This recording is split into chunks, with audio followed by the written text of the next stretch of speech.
Trade reports are intensifying. The new Mets trade target has been revealed, and that is Luis Robert of the Chicago White Sox. I hate this move in advance if the Mets go out and do it, especially because of the player that you will be giving up, or even players. There's only one mention. It could be even more pieces to go out and get a guy who is good at best. Before we dive into this, though, I want to formally welcome you back to Mets Digest. I'm your host today, Mike Duda. As always, thank you so much for watching. Please, in the comments, go down there. Let me know what you think. Drop your opinions down below. Thank you, as always, for taking the time out of your day to watch this video. I appreciate it, and we all do here at Mets Digest. So let's go ahead and waste no time and get right into it, starting with the tweet that began this entire thing. Per Bob Nightingale, the Chicago White Sox finally are starting to get some inquiries on center fielder Luis Robert, with the New York Mets recently among the teams checking in and showing interest. The White Sox are eyeing, and this is where I really hate the move, 23-year-old Mets starting prospect Blade Tidwell as part of a package in return. He also said, quote, "Nothing is hot at that moment." Good! I'm glad nothing is hot at the moment. This would be a terrible decision. No, no, no. Do not go out and get this guy, especially because you'd be giving up Blade Tidwell. Now, I pulled up here the top Mets prospects according to Joe DeMayo. He has Tidwell sitting at number 12. Why would you trade the number 12 overall prospect in the Mets system? Look, I get it. He had a bad MLB debut, but he's got so much upside, and I'll resort you to a prior video that I did where I really went in depth on who this guy is. Go check that out. It was from about a week or two ago if you haven't already. That way you can realize how I am so upset that the Mets would get rid of this guy. He's got such a high ceiling. I know he had a bad outing. Okay, it's one outing. He'll go back in the minors. He'll tweak what he needs to tweak, and that raw talent will show that I proved in that video. So go watch that video. Get a little background as to why I think Tidwell is such a good prospect and why I would be horrified if they get rid of him for a guy in Luis Robert who's not even that good. I reiterate, the guy is not that good. He's all right. It's a useless trade. Don't do it. Please. Look, I understand the depth concern, but it is not that bad that you need to go out and trade for this guy, let alone trade away one of your best prospects. Stop. It is not the time to be doing this. Let's hear from the skip here. There's another reason why the depth is so important. This is an injury update on Jose Siri. According to Carlos Mendoza, there is, quote, "definitely progressing a lot quicker than I was or we were anticipating. I didn't think he was going to be able to do some running and already hitting in the cages. Tee, toss, playing catch, doing some light sprints there. As far as when we do anticipate him returning, it's hard for me to say, but he's moving. He's progressing a lot quicker." So the skip says that Siri is closer than anticipated to getting back into play. You could probably have him by June, and even without him, you have 5 outfielders. You don't need a 6th that turns into a 7th when Siri gets back, and an 8th outfielder when Winker is back. Plus, you have Azocar. You have Jose Azocar. What are we doing? No, do not get Robert. You have enough depth at that position that even though you're dealing with injuries now, you're still winning games. Your outfield still looks good. You have Juan Soto in right field. So stop. Stop. Too many outfielders. Too many outfielders, and this guy, again, is not even that good. He's not worth it. You concerned about injury as a Met fan? Is the 5, 6, 7 outfielders that we have not enough? You're still concerned about injury? Don't go out and get Luis Robert. He's not even the best injury guy. He plays in about 2/3 of the games that he can. He is now in his 6th season. 6th. And has played 504 total games. There's 162 games in a given season. I know he played in 2020. There was only 60 games. And I know so far to start this year, the White Sox have only played 41. I get it. That's why I did the math. He plays in about 67% of games. 2/3 of the games that his team is playing, he's actually out there on the field. I think you get better numbers in terms of on the field from Mike Trout.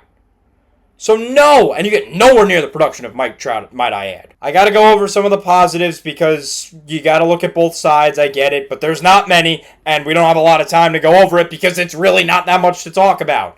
He's a good defender. Won a Gold Glove in 2020 in his rookie campaign, and he's fast. About 27 stolen bases per 162 games. But, does this sound familiar at all? We already talked about this guy. He is basically a slightly better version of Jose Siri.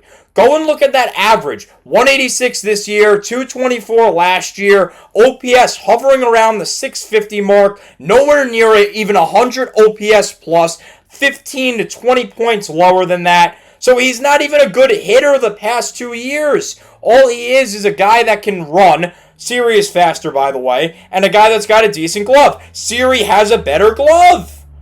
He is a slightly better, might not even be better version of Jose Siri.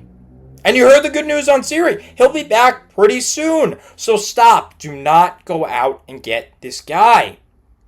Let's do a statistical dive real quick as I have the stats pulled up for you. You see a decent start off to his career in the first 4 seasons. The COVID year, second in Rookie of the Year voting, was an All-Star in 2023. 100 OPS plus or better in all of those seasons. And a really good statistical year in 2021 when he played in 68 games and had nearly 300 plate appearances, 275 at-bats.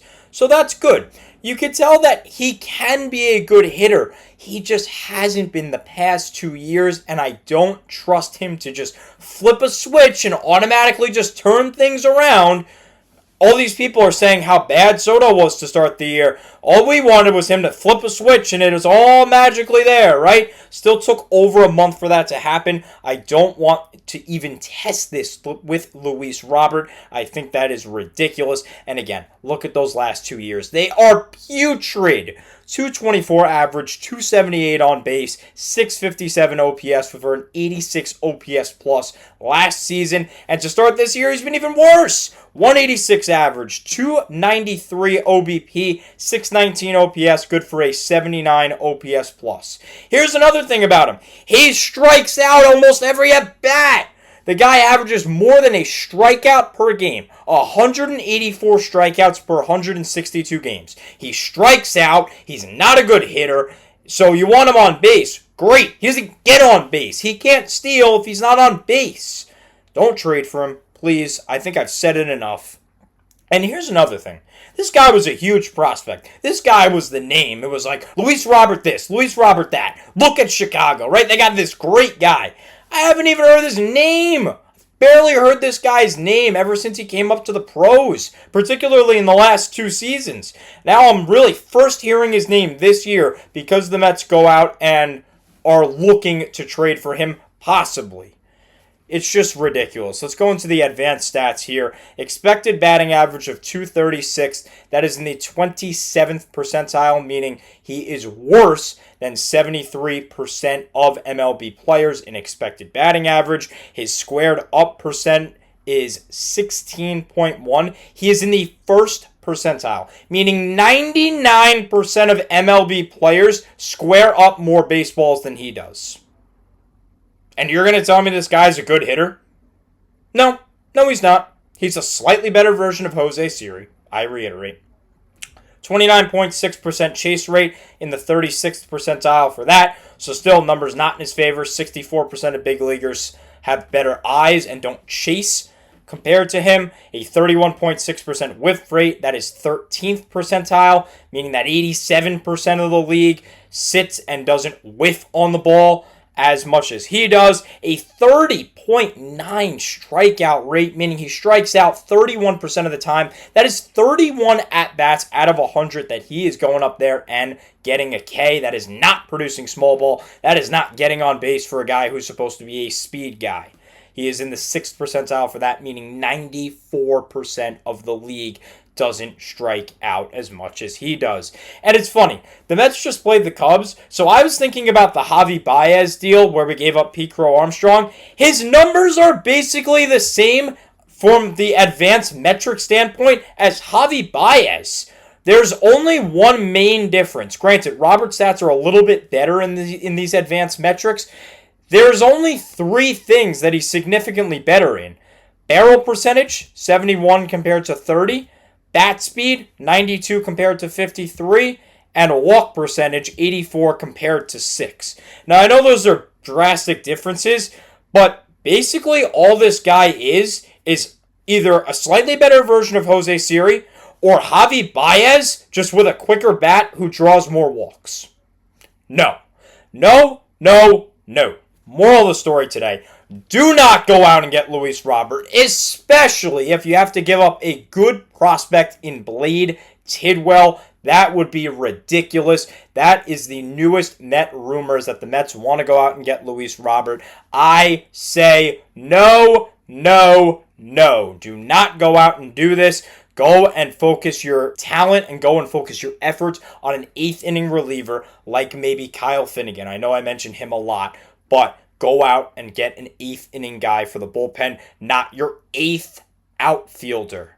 That's all the time I have for you today on Mets Digest. Thank you so much for watching as always. I apologize that I was very negative in this video. I am just completely against this trade in all senses and in all aspects of it. So, I hope you guys can agree. If you don't, let me know. Drop a comment. If you do, let me know. Drop a comment. I will be sure to respond to those in the next video. Thank you so much for watching. And as always, let's go Mets.